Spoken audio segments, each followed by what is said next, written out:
pemirsa, kembali Anda menyaksikan Halo Indonesia dan seperti biasa selama 1 jam ke depan kami akan menghadirkan beragam informasi. Seperti apa, Mas? Ya, yang pastinya informasi terkini dan juga inspiratif sudah kami siapkan untuk Anda. Di antaranya adalah Transjakarta luncurkan bus khusus perempuan. Ada pula 13 duta besar bangun rumah untuk warga. Dan pada segmen bincang kita akan membahas tentang Gerakan Indonesia Muda Memimpin bersama Live Talk Asia. Dan pemirsa, inilah Halo Indonesia selengkapnya.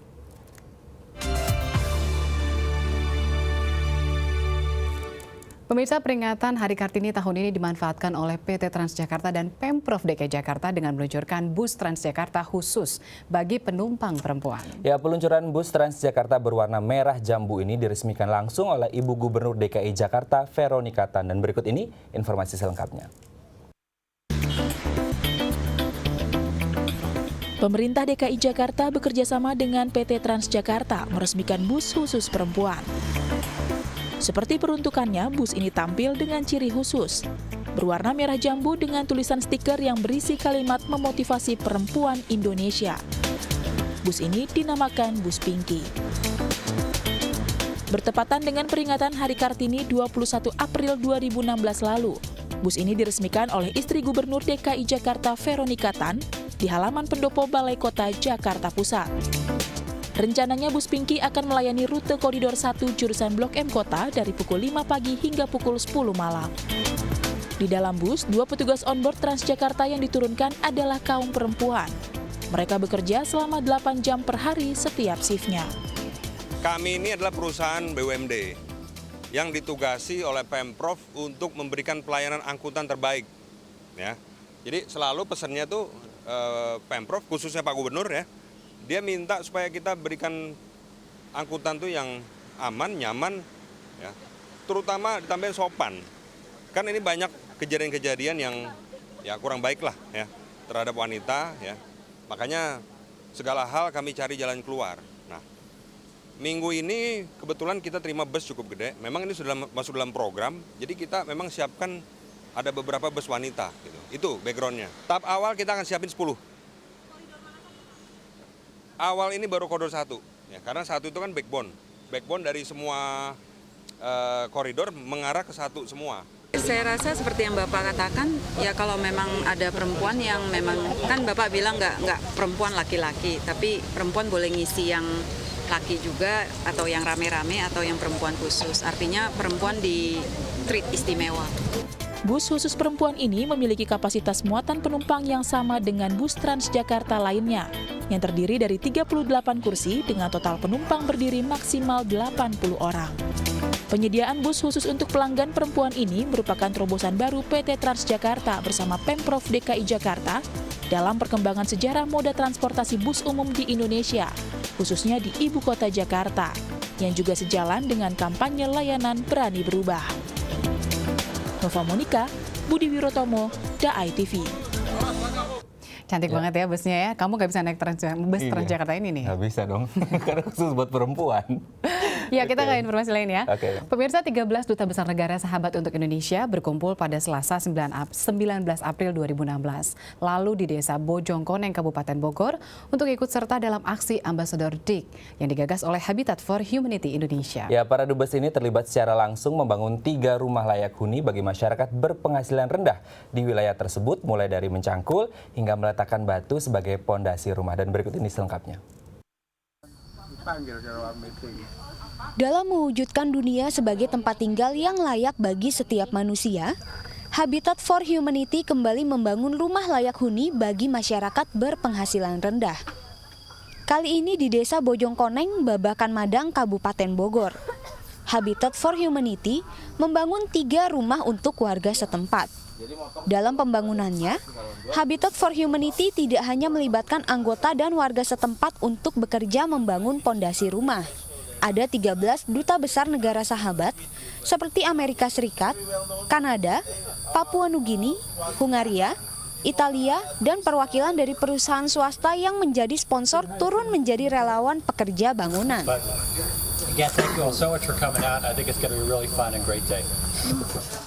Masing-masing kelompok ini bertugas bertugas untuk membangun pondasi bagi 3 rumah warga penerima bantuan, mulai dari mencangkul tanah, memotong besi, hingga meletakkan batu pondasi. Duta Besar Amerika Serikat untuk Indonesia Robert Black pun mengaku senang bisa terlibat secara langsung dalam proses pembangunan rumah layak huni ini. So I'm very pleased to be here. This is now our 3rd Ambassador's Dig that we have organized here outside of Bogor. And I'm so happy to have a lot of my fellow ambassadors here today who are here to help build houses for poor people. And we think this is such an important part of giving back a little bit to Indonesian society. And if you can give somebody a home with sanitation, with electricity, you've really transformed their lives. Kepedulian yang ditunjukkan oleh perwakilan negara sahabat ini bukan pertama kalinya dilakukan. Pada November 2014 lalu, belasan duta besar juga terlibat secara langsung membangun 12 rumah layak huni bagi warga di wilayah yang sama. Sejak didirikan pada bulan Mei 1997, Habitat for Humanity Indonesia telah mendirikan rumah layak huni bagi lebih dari 46.700 keluarga Indonesia.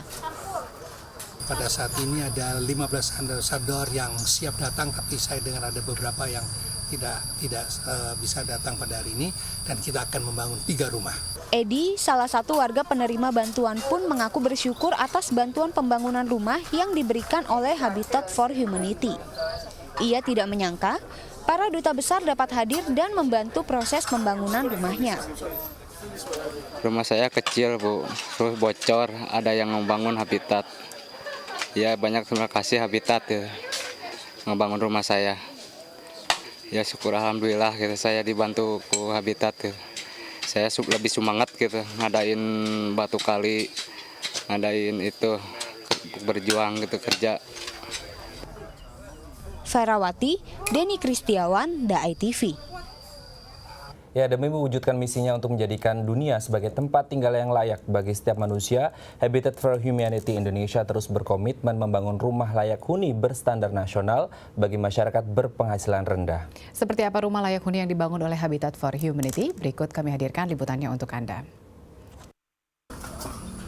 Dengan mengemban misi menjadikan dunia sebagai tempat tinggal yang layak bagi setiap manusia, Habitat for Humanity terus berkomitmen membantu masyarakat berpenghasilan rendah untuk membangun rumah layak huni.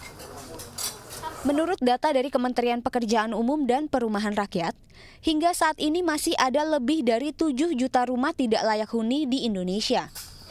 Untuk itu, Habitat hadir untuk membantu mewujudkan program kerja pemerintah 100-0-100, yakni 100% air bersih, 0% daerah kumuh, dan 100% akses sanitasi.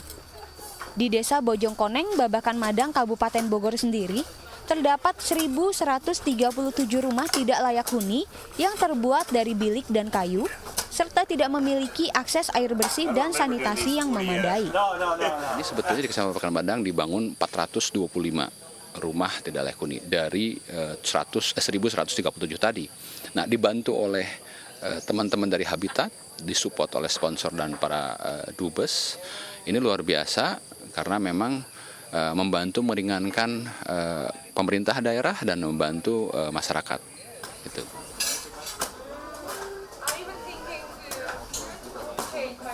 Mumun merupakan salah satu warga berpenghasilan rendah yang tinggal di Desa Bojongkoneng. Sebelum mendapat bantuan dari Habitat for Humanity, Mumun tinggal di rumah berbahan bilik yang hampir roboh dan tidak memiliki sanitasi yang memadai. Kini ia bersama keluarga dapat tinggal dengan nyaman di rumah layak huni berukuran 5x7 meter yang terdiri dari 2 kamar tidur, ruang keluarga, serta kamar mandi yang dibangun oleh Habitat for Humanity pada bulan Januari lalu. Ya mau roboh, udah lama lah, udah 20 tahunan. Rumahnya dibangun, alhamdulillah gitu. Alhamdulillah, syukur alhamdulillah lah gitu. Habitat for Humanity memiliki 5 standar rumah layak huni yang harus dipenuhi ketika membangun rumah. Antara lain desain, ketahanan, kepemilikan tanah, air bersih, dan sanitasi. 5 standar ini mengacu pada Standar Nasional Rumah Layak Huni Indonesia. Untuk pembangunan kali ini, Habitat meningkatkan kualitas struktur rumah dengan menggunakan struktur tapak, bata koringan, dan baja ringan. Prinsip utama dari apa yang dilakukan Habitat dalam bangunan rumah adalah harus memenuhi standar nasional. Karena standar nasional itu menjamin atau menggaransi tentang ketahanan rumah itu sendiri. Untuk kegiatan hari ini berbeda dengan kegiatan yang lalu-lalu karena sekarang kita menggunakan struktur fondasi yang berbeda, gitu ya. Kita menggunakan struktur tapak. Kita tidak menggunakan bataku biasa tapi bataku ringan. Kita juga tidak menggunakan kayu dalam atap tapi kita menggunakan baja ringan. Jadi ada perbedaan. Ferawati, Denny Kristiawan, DAI TV. Ya, kreativitas tak mengenal siapa dan di mana. Terbukti dari kerajinan kreatif karya warga binaan yang mereka kerjakan selama berada di lembaga permasyarakatan. Ya, tak hanya pengisi waktu luang, karya warga binaan lapas ini pun dipamerkan kepada halayak ramai. Kini lembaga pemasyarakatan tidak lagi dianggap sebagai sumber masalah. Namun kini lembaga tersebut juga menjadi tempat pembinaan yang potensial, yang tidak hanya bisa dinikmati masyarakat, namun juga menjadi karya yang inspiratif. Itulah pesan yang ingin disampaikan pada pameran produk unggulan narapidana tahun 2016, yang diselenggarakan dalam Hari Bakti Permasyarakatan ke-52, pada pameran yang berlangsung hingga 22 April lalu. Berbagai pameran produk unggulan narapidana dipamerkan. Ini pertama adalah wujud dari hasil pembinaan terhadap warga binaan ya seluruh Indonesia itu, bahwa sebenarnya seperti dilansir media itu menyangkut masalah narkoba, permasalahan itu, tapi kita punya hal-hal yang positif juga. Ya. Buktinya hari ini kita bisa membuat pameran, ya, pameran unggulan-unggulan produk, bahwa pada setiap lapas bahkan di rutan pun itu ada produk-produk ya, yang punya unggulan-unggulan, bahkan kualitasnya juga menjadi kualitas ekspor. Kegiatan yang terbuka untuk umum ini diikuti oleh 44 peserta yang berasal dari binaan lembaga permasyarakatan di seluruh Indonesia. Berbagai macam produk unggulan yang ditampilkan antara lain aneka kerajinan tangan, seperti aksesoris, pakaian dan kain, makanan dan minuman, dan kerajinan yang berasal dari limbah daur ulang sampah. Pameran ini menjadi motivasi bagi para narapidana. Dengan keterbatasan yang mereka miliki di dalam lembaga pemasyarakatan, mereka dapat menghasilkan sebuah karya yang dapat diminati oleh masyarakat luas. Tujuan seperti ini sebetulnya menunjukkan bahwa Kementerian Kumham dan Kementerian Perindustrian dalam membina para napi yang akan siap keluar itu ketika akan kembali ke masyarakat itu membangun rasa percaya diri. Selain di dalam ada pembinaan moral, spiritual, maka skill itu akan percaya, dan ketika dia kembali ke masyarakat itu bisa langsung bahwa dia bisa berbuat yang bisa disaksikan oleh paling tidak keluarga sendiri dan masyarakat sekitarnya. Menjadi narapidana bukan berarti tidak dapat berkreasi, mengembangkan minat dan bakat yang dimiliki, namun menjadi sarana untuk kembali menjadi pribadi yang berguna dan bermanfaat bagi masyarakat. Meli Puspita, Reski Adrian, DAI TV. Ya, ini kalau kita lihat karya-karyanya memang sangat kreatif sekali ya. Dan tidak sangka kalau ternyata itu milik hasil kreativitas warga binaan. Betul sekali. Oke, kita lanjut lagi. Pemirsa, membekali keterampilan dan menumbuhkan rasa percaya diri. Inilah yang menjadi tujuan terselenggaranya kegiatan pameran produk unggulan warga binaan lembaga pemasyarakatan dari seluruh Indonesia. Ya, kegiatan ini menjadi sebuah motivasi warga binaan untuk dapat terus berkarya dan siap kembali ke masyarakat. Menghasilkan sebuah karya di dalam lembaga permasyarakatan dapat menumbuhkan kreativitas dan inspirasi bagi para narapidana, sehingga berpeluang mencetak wirausaha industri baru. Hal ini dapat terlihat dari produk unggulan yang dihasilkan oleh para narapidana Lapas Kelas 1 Bandar Lampung.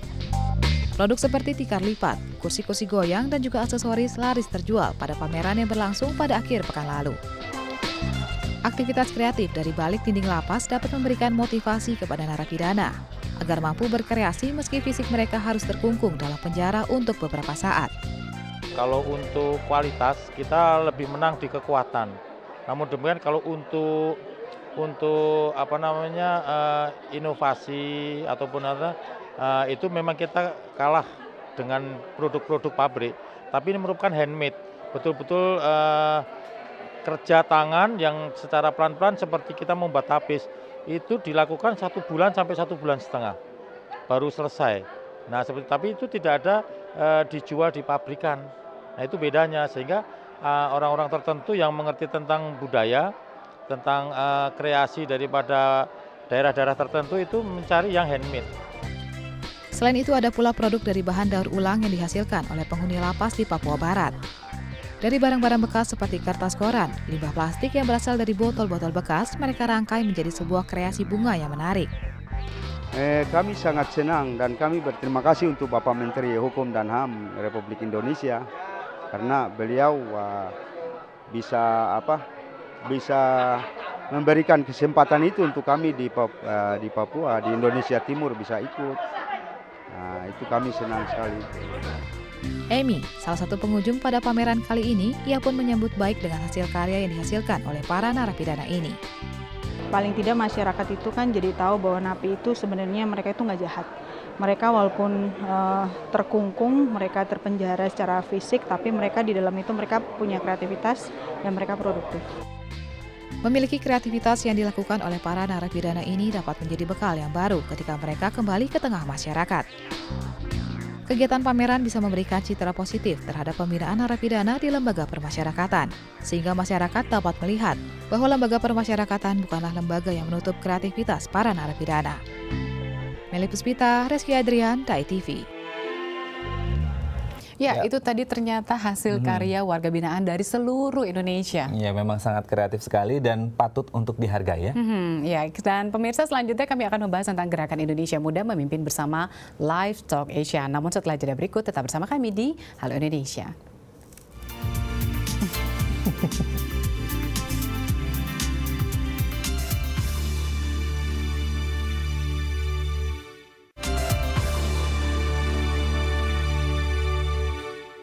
Anda masih bersama kami di Halo Indonesia. Vince, ini kalau kita mencoba menilik kembali pernyataan yang pernah dikemukakan oleh Founding Father Indonesia, Presiden pertama Indonesia Soekarno menyatakan bahwasanya berikan aku 1000 orang tua maka akan kucabut Semeru dari akarnya, dan berikan aku 10 pemuda maka akan kuguncang dunia. Wah, luar biasa. Berarti memang peranan pemuda ini sangat luar biasa untuk kemajuan bangsa. Iya, dan memang pemuda salah satu menjadi bagian dalam kemerdekaan kita juga. Para pejuang pahlawan-pahlawan kita juga dulunya adalah orang-orang muda yang berjuang untuk membangun bangsa ini. Betul sekali. Dan dalam segmen bincang kali ini kita akan membahas tentang Indonesia Muda Memimpin. Para generasi muda harapan bangsa ini ya. Dan telah hadir bersama kami di studio Halo Indonesia Albert Eggman selaku pendiri Live Talk Asia. Namun sebelum kita berbincang dengan Albert, kita saksikan dulu tayangan berikut.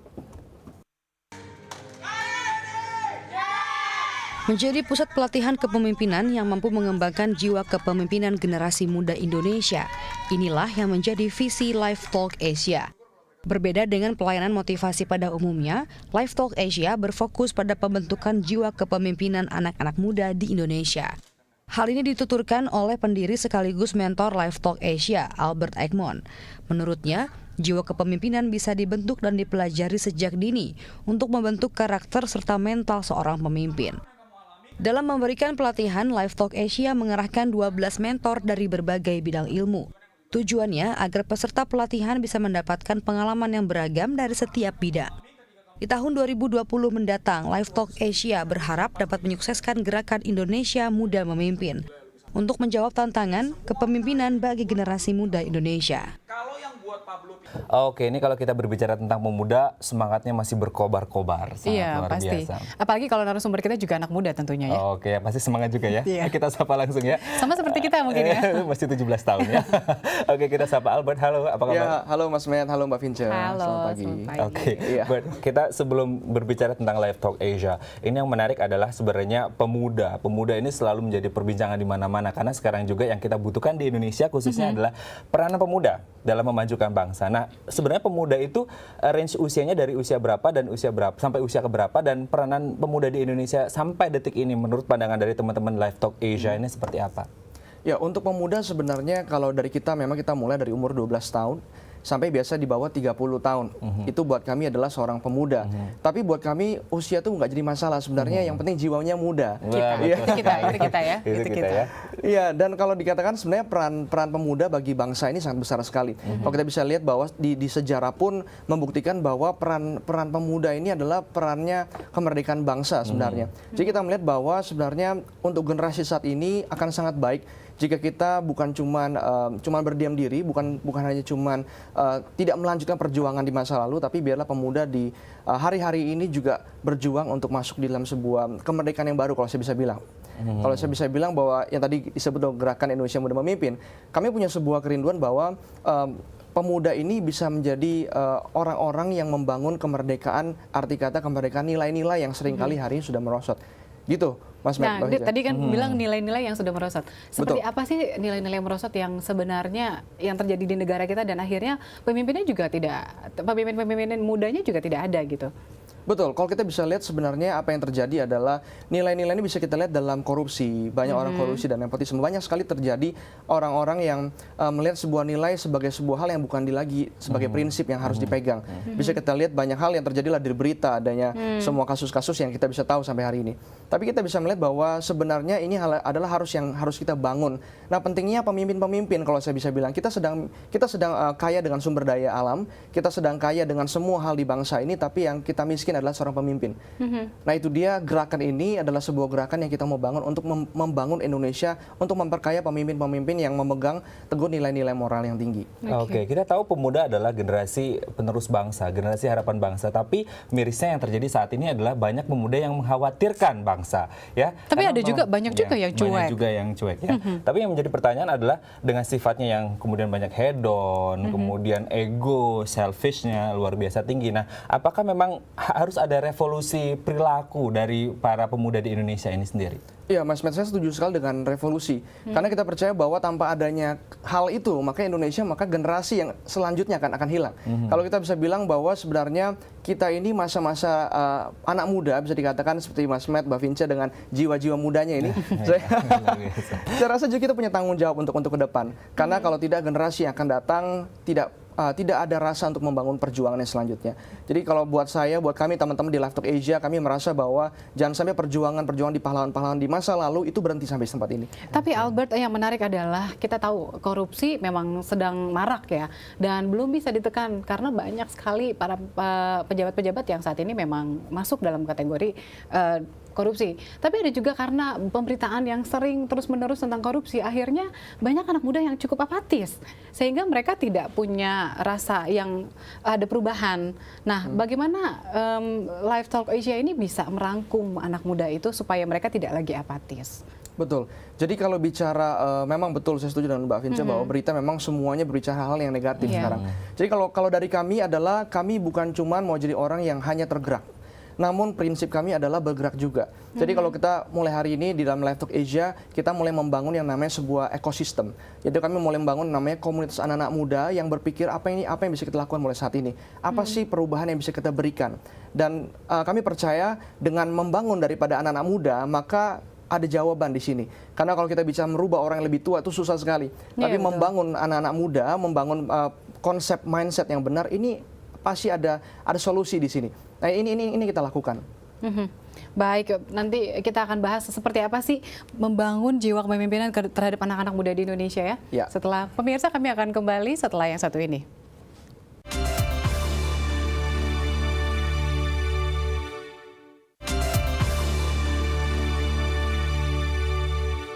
Baik, ini kalau kita berbincang tentang pemuda, kita juga berbicara tentang sifat primordial atau sifat lahiriah dari pemuda itu sendiri yang memang sedang berada dalam masa periode puncak mobilitas gerakan tertinggi. Sehingga pertanyaannya adalah mau disalurkan kemana? Ke yang positifkah atau yang ke negatif?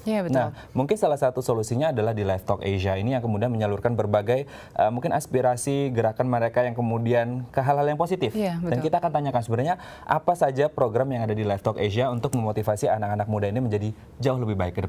Oke, kita kembali ke Albert. Albert, sejak kapan nih Live Talk Asia didirikan dan programnya apa saja untuk mendukung anak-anak muda Indonesia untuk jauh lebih baik ke depan? Ya, jadi untuk bicara kami mulai sudah dari 2010 dan untuk program Live Talk Asia ada 3. Sebenarnya bicara tentang training, coaching, and mentoring. Jadi kami percaya bahwa motivasi itu bukan cuma sekedar 1 session, 2 session. Kita bicara semua motivasi, semua nilai, semua tujuan itu perlu adanya pelatihan pembimbingan yang paling penting. Lalu adanya mentoring, yaitu di mana anak-anak muda ini dituntun, diarahkan oleh seorang yang mengerti tentang bagaimana membangun kualitas hidup yang lebih baik. Jadi kalau bicara mengenai program, kami fokus kepada 3 hal, yaitu training, coaching, and mentoring. Nah, bagaimana anak-anak muda ini disaring sampai akhirnya masuk ke dalam training, coaching, and mentoring tadi? Ya, untuk masuk anak-anak muda kami menjaring, kami melalui dengan namanya tes atau tes jurusan karir. Di mana kami seringkali buat event untuk event-event murah maupun gratis untuk menjangkau anak-anak ini. Di mana seringkali anak-anak remaja kan suka bingung, saya ini mau jurusannya apa, nanti saya mau kerjanya apa, mereka suka bingung. Dengan adanya hal seperti ini, kami memfasilitasi anak-anak muda yang seringkali bingung. Dari kebanyakan kalau kami punya wawancara biasa dengan anak-anak remaja, mostly bukan cuma dari orang-orang yang backgroundnya menengah ke atas, tapi juga apalagi orang-orang yang dari background yang menengah ke bawah. Nah itu kan menjaring semua orang untuk melihat potensi daripada setiap orang, memberikan harapan dan memberikan sebuah tujuan di depannya bahwa apa yang mereka bisa lakukan. Apakah misalnya saya mau di karir ekonomi, di bidang ekonomi, apakah juga Live Talk Asia juga membantu mereka untuk paham apa saja sih yang mereka lakukan nanti di masa depan untuk bidang ekonomi? Ya, jadi untuk bicara hal tersebut, kami punya namanya career coach. Nah, coach kami akan membantu mengarahkan apa saja yang ada di dalam aspek ekonomi. Dan setelah kami teman-teman anak muda ini masuk di dalam program kami, maka kami akan melakukan 3 konsep, yaitu pembangunan nilai, lalu pembimbingan, dan ujungnya pemberdayaan. Di mana pemberdayaan ini kami akan memberikan anak-anak muda yang tadi Mbak Vince bilang kalau ekonomi, kami akan minta teman-teman yang sudah berkarir di bidang ekonomi untuk mementori anak-anak muda. Jadi kami percaya bahwa generasi ini harusnya dimentori oleh generasi yang lalu sebenarnya, supaya pergerakan kita lebih cepat, kompetensi kita lebih dalam daripada sebelumnya. Oke. Ya, untuk di-mentoring dalam bentuk tadi katanya sempat kita yang waktu di break kita bicara mereka tidak hanya dimotivasi tapi juga ada pembimbing secara psikologi. Betul. Nah, arahnya tuh kemana? Ya, jadi fokus Live Talk Asia ini bukan bicara cuma sekedar saya mau tujuan seperti apa. Tapi fokus kami adalah pembangunan nilai-nilai sebenarnya. Karena kami bicara tentang aspek kepemimpinan. Karena tanpa kepemimpinan yang punya nilai-nilai sebenarnya kita bisa bangsa ini malah bukan yang maju malah mundur. Jadi kalau mau dibilang Indonesia banyak orang pintar, saya setuju sekali. Bahkan beberapa hal-hal yang terjadi di luar negeri sana, Indonesia menang kok. Seperti Olimpiade dan sebagainya. Tapi kita melihat bahwa nilai-nilai yang seringkali tidak ada. Kok bisa dikatakan orang-orang korupsi itu harusnya orang-orang pintar sebenarnya. Cuma kan nggak punya nilai. Jadi kalau saya bisa taruh dalam sebuah kata-kata, ada sebuah perkataan bilang bahwa who is the man behind the gun. Kalau kita bisa bilang bahwa sebenarnya bukan alatnya yang paling penting, tapi siapa di belakang alat tersebut. Manusianya. Betul. Dan inilah fokus daripada Live Talk Asia, membangun pemimpin yang benar-benar punya nilai, dan kalau sudah punya tujuan kita akan berdayakan untuk jadi orang yang benar-benar punya kompetensi, bukan hanya kompetensi yang hebat, tapi juga kapasitas nilai-nilai dan prinsip moral yang tinggi. Baik, Albert, nanti kita akan lanjutkan lagi seperti apa sih jiwa-jiwa pemimpin yang akan disalurkan oleh Live Talk Asia. Tapi kita juga mungkin akan memberikan pemirsa tayangan seperti apa sih kegiatan Live Talk Asia. Pemirsa, inilah kegiatan Live Talk Asia. Beragam profesi yang berkembang saat ini memberikan banyak pilihan bagi generasi muda untuk menentukan karir yang akan dijalaninya di masa depan. Namun banyaknya berbagai pilihan tersebut seringkali membuat bingung, terutama bagi anak-anak muda dalam menentukan sikap. Tes bakat dan minat diperlukan untuk mengetahui karakter dan kemampuan diri anak dalam menentukan karir di masa depan. Untuk itu, Live Talk Asia mengakomodasi pelajar usia 15 hingga 19 tahun. Untuk mengikuti tes dan konsultasi minat bakat. Tes dan konsultasi yang diadakan ini bertujuan agar para pelajar dapat memahami karakter diri, sehingga bisa mengambil keputusan karir apa yang akan ditekuninya di masa depan. Selama melakukan konsultasi, para pelajar wajib ditemani orang tua. Selain turut terlibat dalam menentukan rencana karir anak, keterlibatan orang tua juga dimaksudkan untuk mengatasi masalah yang sedang dihadapi sang anak.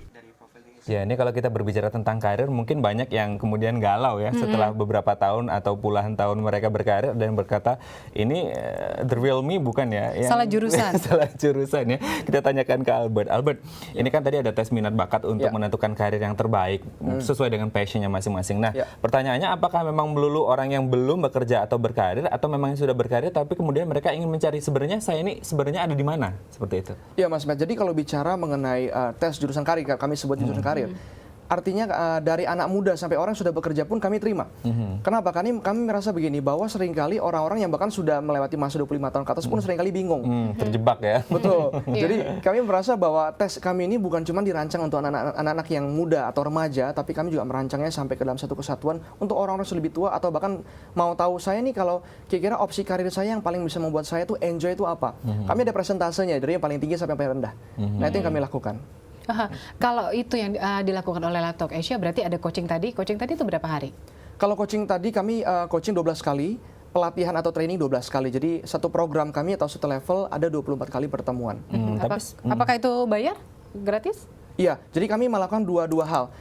Program ini kami lakukan secara premium, tapi kami juga menjaga orang-orang yang tidak mampu. Ada kata orang-orang yang ingin sekali punya potensi, kami juga masukin. Itu kami masukin dalam program beasiswa kami. Gitu. Tadi dimasukin beasiswa, berarti sebenarnya beasiswa dalam hal ini maksudnya kurang mampu, Mbak Vinci. Iya, maksudnya untuk kampus atau hanya untuk yang beasiswa masuk di Live Talk Asia aja? Di dalam Live Talk Asia. Jadi kami punya program, sebenarnya kalau bicara Live Talk Asia, kami punya program namanya New Me for Teens. Itu adalah untuk anak-anak yang kami memang jual premium. Kenapa? Karena kami mau bilang bahwa perubahan itu nggak murah loh. Perubahan itu harus ada komitmen yang tinggi. Nah itu yang kami berikan. Tapi kami juga nggak mau ini hanya untuk kalangan-kalangan atas. Tapi kami juga menjawab kalangan yang di bawah. Tapi Live Talk Asia, kami juga punya program namanya yang tadi Mbak Vinci juga, Mas juga sebutkan, Gerakan Indonesia Muda Memimpin. Sampai hari ini kami telah memberikan gratis pelatihan 10.000 anak di seluruh Jakarta dan 1.000 tes gratis untuk anak-anak di Jakarta. Jadi untuk hal tersebut kami sudah kerjakan juga untuk membantu anak-anak yang mungkin kurang mampu. Oke, itu memang salah satu program CSR-nya Live Talk Asia untuk Gerakan Indonesia Memimpin ya di tahun 2020. Nah, nanti kita akan membahas lebih lanjut lagi tentang Live Talk Asia, seperti apa kemudian follow up activities-nya ke depan. Namun setelah jeda berikut ya, tetap bersama kami di Halo Indonesia.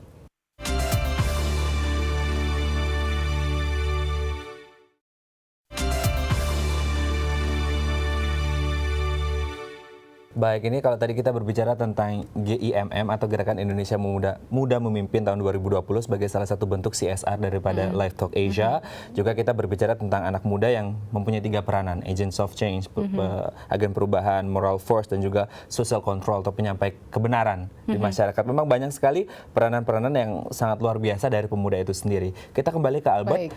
Salah satu misi dari Live Talk Asia adalah One Stop Family Solution. Berarti tidak hanya menjangkau pemudanya saja, tapi a whole family, keseluruhan keluarga. Apa saja untuk kasus keluarga? Apa memang banyak yang perlu dibenahi? Iya, Mas Matt, betul. Jadi kalau bicara perubahan nggak bisa dimulai hanya dari salah satu sisi seorang. Tapi bicara dari semua sisi, kita juga harus menyentuhnya juga. Kalau bicara kenapa sih masalah bangsa kita tuh di mana? Karena banyak anak-anak muda, seringkali orang muda salah jurusan, nggak tahu mau ngapain dalam kehidupannya. Kita bisa bilang semua itu bermula daripada keluarga. Jadi kalau bicara sampai hari ini kami juga memang klien-klien kami memang orang-orang muda, tapi kami juga bisa bilang sama klien kami bahwa yang menjadi masalah seringkali bukan hanya anak-anaknya saja, tapi juga kadang-kadang dimulai dari orang tuanya. Karena itu kami sebagai Live Talk Asia, kami menjadi sebuah jembatan sebenarnya. Menjadi jembatan bagi anak dan orang tua dan anak, dan juga bagaimana membantu suami istri kadang-kadang. Kadang-kadang suami istri kalau kami biasanya kasih report anak-anaknya, kadang-kadang suami istri saling berargumen. Ini kamu yang salah, ini yang salah, dan sebagainya. Jadi kami mau supaya Live Talk Asia memang menjadi posisi netral untuk membantu keluarga-keluarga. Karena kami percaya dengan membantu keluarga untuk menjadi keluarga yang sehat, pastinya anak-anak dihasilkan menjadi anak-anak yang luar biasa. Dan pasti juga mengikuti juga bangsa kita akan jadi luar biasa juga. Berarti tadi kalau tes minat dan bakat untuk mendapatkan karir yang tepat, orang tua boleh ikutan nimbrung ya untuk sama-sama mengetahui ini anak saya sebenarnya mau ke arah kemana. Karena kadang-kadang ada clash nih, ada perbedaan pendapat atau ide. Ayah, ibu beda, anak juga beda. Jadi ada 3 sisi yang berbeda. Nah kemudian memang bisa dilibatkan di situ. Dan ketika menghadapi 3 ide yang berbeda, lalu bagaimana Live Talk Asia menjembataninya? Iya, Mas Matt. Jadi kalau bicara, memang saya setuju. Jadi tes ini adalah memberikan sebuah gambaran kepada orang tua maupun anak. Jadi memberikan sebuah hal yang netral lah. Intinya seperti itu. Jadi biasanya bagaimana untuk menyatukan semuanya adalah kami berikan konsultasi. Kami punya tes namanya untuk tes keluarga juga. Jadi bagaimana papanya, mamanya, cara berpikir daripada orang tua dan anak seperti apa. Lalu kami juga memberikan konsultasi. Yang paling menarik daripada Live Talk Asia adalah konsultasi kami. Jadi bukan tes. Kalau bicara tes semua orang bisa kasih. Semua biro psikologi bisa kasih. Tapi yang menjadi unik adalah konsultasi. Nah konsultasi kami adalah berangkat dari orang-orang yang memang sudah berfokus di area seperti itu. Jadi bagaimana menggabung, kami punya diagram-diagram, kami punya prinsip-prinsip konsep yang mungkin orang tua belum pelajari. Nah ini yang akan kami kasih lihat. Waktu orang tua lihat, anak-anak lihat, maka adanya sinkronisasi. sinkronisasi antara pandangan-pandangan tersebut. Baik, Albert, ini berarti masih dalam tahap remaja tadi kan kita bicara di awal. Berarti bekerja sama dengan kampus-kampus? Iya. Berapa, seluruh Jakarta kah atau seluruh Indonesia? Ya, Mbak Vinca, untuk bicara kampus-kampus kami memang belum menyentuh kepada seluruh kampus, hanya beberapa saja. Tapi intinya adalah sampai hari ini kami memang belum terlalu banyak fokus ke kampus, karena kami memang fokusnya di anak-anak remaja atau SMA dulu biasa, SMP dan SMA. Berarti ke sekolah-sekolah? Kebanyakan di sekolah, betul. Kebanyakan di sekolah. Betul. Nah, dengan demikian berarti Live Talk Asia berusaha untuk bicara sama peserta didik untuk membawa orang tuanya dan akhirnya ketemu di Live Talk Asia atau bagaimana? Betul, jadi fokus kami adalah bagaimana memberikan sebuah pengertian juga kepada orang tua. Jadi memang kami biasa melalui anak-anak minta untuk orang tua hadir, kami sama-sama bicara untuk bagaimana membangun sebuah konsep yang baik untuk anak-anak mereka. Jadi memang itu yang kami lakukan. Nah, kalau bicara kampus, kami juga mulai nih dengan memberikan pelatihan-pelatihan dalam GIM kami atau Gerakan Indonesia Muda Memim 2020. Nah, kenapa bicara kami mau juga fokus bukan cuma di remaja tapi kampus? Karena kami punya sebuah kerinduan nih Mas Matt, Mbak Vinca. Kami rindu sekali untuk terbangunnya kembali Sumpah Pemuda yang kedua. Nah, mungkin ini menarik sekali. Kenapa sih membangun Sumpah Pemuda yang kedua? Kan kami melihat bahwa sebenarnya sumber kemerdekaan bangsa ini dimulainya dari kesatuan anak-anak muda, remaja-remaja maupun pemuda di zaman yang lalu. Tapi bicara kita sudah satu bahasa, satu bangsa, kita sudah selesai dengan itu. Maksudnya kita sudah mencapainya. Tapi bicara kalau kita hari ini banyak sekali perjuangan itu nggak selesai. Arti kata banyak sekali nilai, betul nggak lanjutkan, betul. Nilai-nilainya nggak terjalankan, banyak moral yang rusak, bahkan banyak orang yang cuek dan tidak peduli sama kondisi bangsa. Nah, kami hari-hari ini mulai datang kepada anak-anak kampus mahasiswa berkata bahwa apa yang kamu lakukan hari ini adalah impact untuk masa depan bangsa. Bukan bicara tentang diri kita, tapi bicara anak cucu kita. Nah, itu yang kami hari-hari ini untuk sampaikan. Oke. Secara singkat saja mungkin ya Kak Albert ya.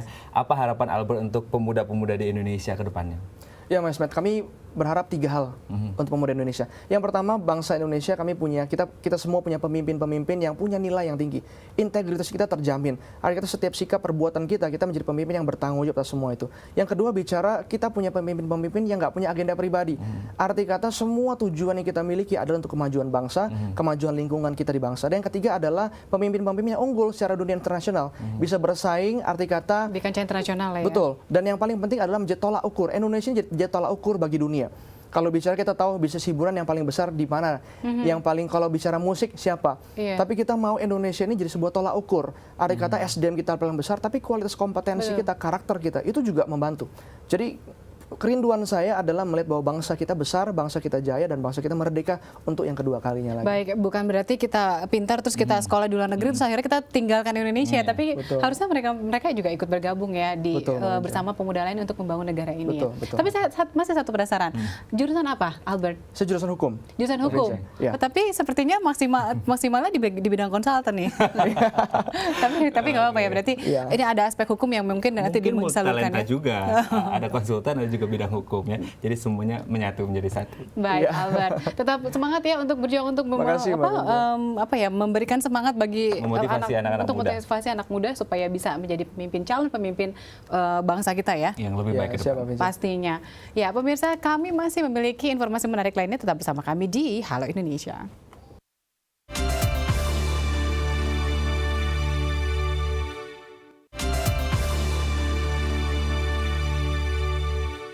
Baik, Anda masih bersama kami di Halo Indonesia. Vinca, suka baca koran nggak? Suka, nah aku biasanya suka informasinya politik dan bukan apa? Saya bukan mau nanya informasinya, tapi lebih kalau sudah baca koran, biasanya koran bekas yang sudah dibaca itu diapakan? Ditumpukin gitu aja sih dan saya kasih ke pemulung. Biasanya sih orang tua saya yang saya kasih. Luar biasa ya, baik hati sekali ya. Tapi sebenarnya tahu nggak, koran bekas itu kalau diolah bisa menghasilkan sebuah karya seni yang luar biasa kreatif dan juga bernilai tinggi. Iya, saya kurang tahu. Kurang tahu ya. Nah, untuk Vinca dan juga pemirsa yang mungkin penasaran seperti apa hasil karya dari koran bekas, kita saksikan dalam tayangan berikut. Siapa bilang koran yang sudah tidak terpakai ini hanya menjadi sampah dan benda yang tidak berguna? Anda mungkin belum tahu, karena helai demi helai, selembar koran ini bisa menjadi barang yang bernilai dan memiliki kreativitas tinggi. Gantungan kunci, tempat pensil, keranjang baju, sajadah, hingga tikar adalah berbagai pernak-pernik yang terbuat dari lembaran koran yang sudah tidak terpakai. Berbagai kreasi ini terlahir dari bisnis sosial dan lingkungan yang bernama Salam Rancage. Aling, selaku pendiri dari Salam Rancage, memanfaatkan kondisi sampah yang terkumpul di bank sampahnya sebagai bahan yang memiliki nilai jual tinggi. Tidak hanya mengurangi sampah, kreasi anyaman dari kertas koran ini ternyata merupakan bisnis yang ramah lingkungan, sekaligus bisa meningkatkan taraf sosial masyarakat. Karena waktu itu tujuan besar kami adalah memberdayakan para perempuan yang notabene di rumah ya, sehari-hari di rumah. Jadi kami mencari produk apa yang teknologinya ramah perempuan, artinya bisa di rumah, tidak rumit, tidak mesti pakai mesin dan sebagainya, tidak mesti mereka keluar rumah. Nah, korannya diapain, kertasnya diapain. Begitu pilihan kami jatuh ke kertasnya diapain dan teknologinya tidak ribet gitu. Kemudian juga teknologi ini tidak menimbulkan polusi ke lingkungan, tidak misalnya membuat tinta korannya menjadi kemana-mana dan sebagainya. Akhirnya kami memilih dianyam. Aling tidak pernah menyangka bahwa inisiatifnya diterima baik oleh masyarakat. Berbagai produk kreasi daur ulang ini bisa terjual dengan kisaran harga Rp5.000 hingga Rp1,2 juta. Berbagai pameran produk kerajinan tangan pun juga pernah ia ikuti. Bahkan peminat produknya juga ada yang berasal dari mancanegara. Tidak memerlukan waktu yang lama untuk membuat kreasi seperti ini. Karena dalam satu hari, setidaknya 50 keranjang baju berukuran besar ini bisa terselesaikan. Kepedulian tinggi terhadap lingkungan yang juga dibalut dengan kreativitas, ternyata bisa melahirkan karya yang ramah lingkungan bernilai tinggi. Mungkin Anda tidak menyangka bahwa kursi yang sedang saya duduki ini berasal dari koran. Ternyata tindak daur ulang terhadap koran tidak hanya berfungsi untuk kebutuhan sehari-hari, tetapi bisa mengurangi volume sampah yang ada di Jakarta, terutama sampah koran. Karena dalam sebulan dibutuhkan 500 kg untuk membuat kreasi dari koran tersebut. Jadi, tidak tertarikkah Anda untuk mendaur ulang sesuatu sebelum menjadi sampah? Dona Puspita, Galang Adiputra, DAI TV. Ya, ini sangat kreatif sekali ya. Kalau kita lihat itu kayak rotan ya, padahal itu dari koran, sangat luar biasa sekali. Dan kalau kita lihat ini rata-rata yang pembuatnya adalah ibu-ibu ya. Iya, perempuan. Perempuan, sangat luar biasa kreatif ya. Dan berbicara tentang perempuan, ini masih dalam rangka memperingati Hari Kartini, Vince dan juga pemirsa. Tak hanya menghargai sosok Kartini sebagai pahlawan nasional, peringatan Hari Kartini juga dimanfaatkan untuk menanamkan rasa kepedulian dan cinta akan lingkungan. Ya, inilah yang coba dilakukan oleh PAUD Kemuning yang berada di Cilincing, Jakarta Utara dalam memperingati Hari Kartini. Beberapa waktu yang lalu, PAUD ini menambahkan unsur kreasi daur ulang sebagai pernak-pernik yang menghiasi dinding dan panggung acara.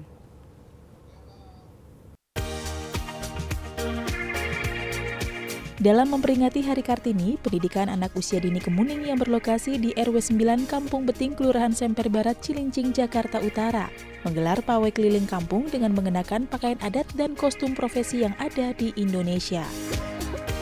Kegiatan rutin tahunan yang diikuti oleh 25 anak didik PAUD Kemuning ini bertujuan untuk memotivasi dan memperkenalkan anak didik mereka terhadap sosok pahlawan nasional Raden Ajeng Kartini. Dalam pawainya, anak-anak PAUD ini tidak sendiri. Mereka didampingi oleh orang tua dan juga guru. Selain melakukan pawai keliling kampung, PAUD Kemuning juga mengadakan peragaan busana untuk menampilkan pakaian khas daerah yang mereka kenakan di atas panggung. Karena lokasi PAUD Kemuning menyatu dengan bank sampah karya peduli milik Nanang Suwardi, seluruh hiasan yang menghiasi PAUD dan panggung ini merupakan hasil kreasi daur ulang karya wali murid yang terbuat dari botol plastik bekas. Diawali dari BKB PAUD Kemuning yang kita adakan di bank sampah karya peduli ini, mereka coba untuk sama-sama mengedukasi daripada kegiatan-kegiatan seperti ini ya. Maka karena dalam kegiatan Hari Kartini ini juga kita coba melibatkan unsur sampah. Semua dengan kegiatan-kegiatan itu ada daur ulang ya, dan semuanya ada unsur sampah untuk mengurangi volume sampah sebanyak-banyaknya dari lingkungan. Tujuannya kita seperti itu. Nah, kalau anak-anak PAUD itu kita libatkan untuk mengolah sampah, untuk mengurangi, paling tidak ibunya di rumah ikut terlibat dan sampah yang ditimbulkan di rumah tangga akan berkurang. Nah, seperti itu. Melalui peringatan Hari Kartini, Nanang berharap agar anak-anak PAUD Kemuning tak hanya sekedar menghargai jasa yang telah dilakukan oleh sosok Kartini, tapi juga sekaligus untuk melatih mental dan menumbuhkan kepedulian mereka terhadap lingkungan sejak dini. Nova Monika, Budi Wirotomo, DAI TV.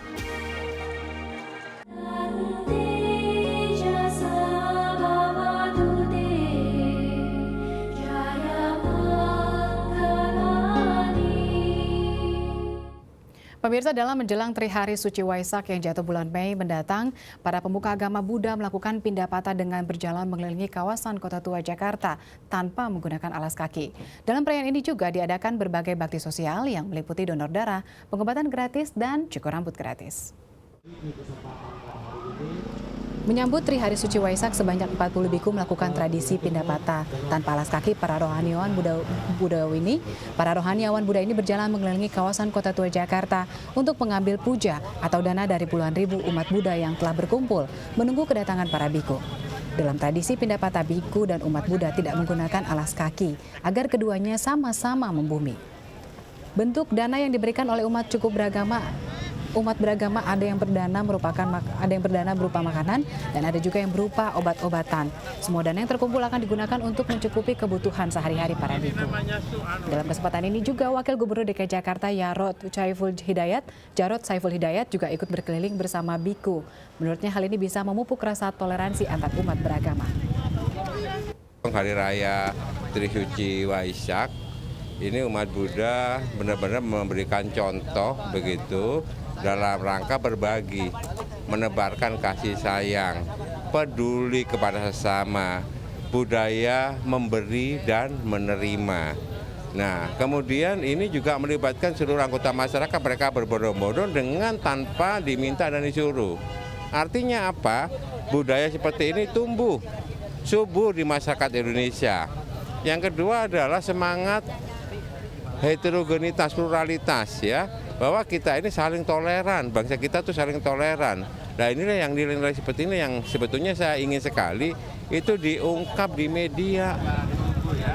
Tidak hanya terbatas pada umat Buddha, tetapi umat lain juga boleh berdana, yaitu dalam persembahan, yaitu bersodakoh kalau dalam bahasa umum. Jadi kalau bersodakoh kita tidak memikirkan oh ini untuk siapa, tetapi niat kita yang baik memberikan sodakoh kepada yang membutuhkan. Pemirsa, berikut ini perakiraan cuaca untuk sejumlah wilayah di Indonesia.